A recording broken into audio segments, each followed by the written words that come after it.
Over the past few weeks, you've heard your reliable drug inquirer discuss Quinnipiac's immaculate campus, its pristine students, and likewise their less than pristine behavior.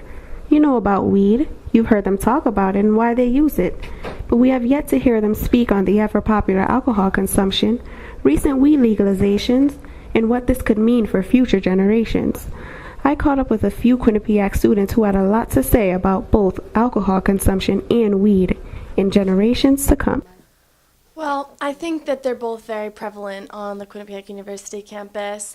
Of course, alcohol I feel is a little bit more prevalent because it's not as illegal as marijuana, but as an RA, I've seen a lot of instances where students are abusing illegal drugs, and we've had a lot of instances where we had to deal with that.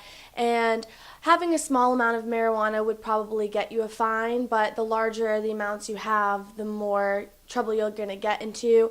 For example, some students have gotten into felonies because of this issue. So at this point, I think, like weed and alcohol are kind of like something that's kind of outside the norm in a way, like, look frowned upon, but I think in the later generation it might be where it's almost like a way of life. Like you're kind of out of the box for not doing it. So that's kind of the scariest part, I guess. Drugs and alcohol, I think what it'll mean for younger generations, well, I think that the drinking age will eventually change to 19, making it available in college and not in keeping it out of high schools, but leaving it so people can enjoy it when they're in college, because they do anyway, so they might as well make it legal.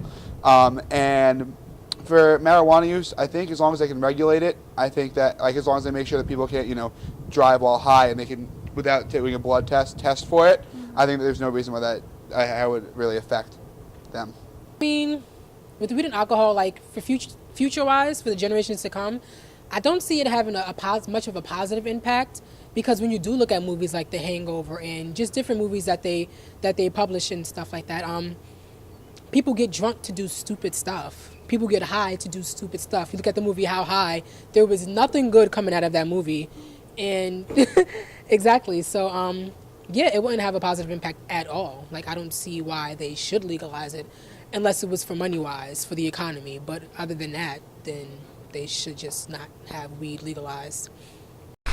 And there you have it, Quinnipiac students weigh in on drugs and alcohol on campus. As of now, students are preparing for graduation and summer vacations. But exactly how will students be spending their summer? If drugs are prevalent on campus, exactly how easy are they to access off campus? Is the intrigue in the chase? These questions and more will be answered in my next blog update. Tune in to learn more. This has been your reliable drug inquirer. Be safe and stay sober, guys.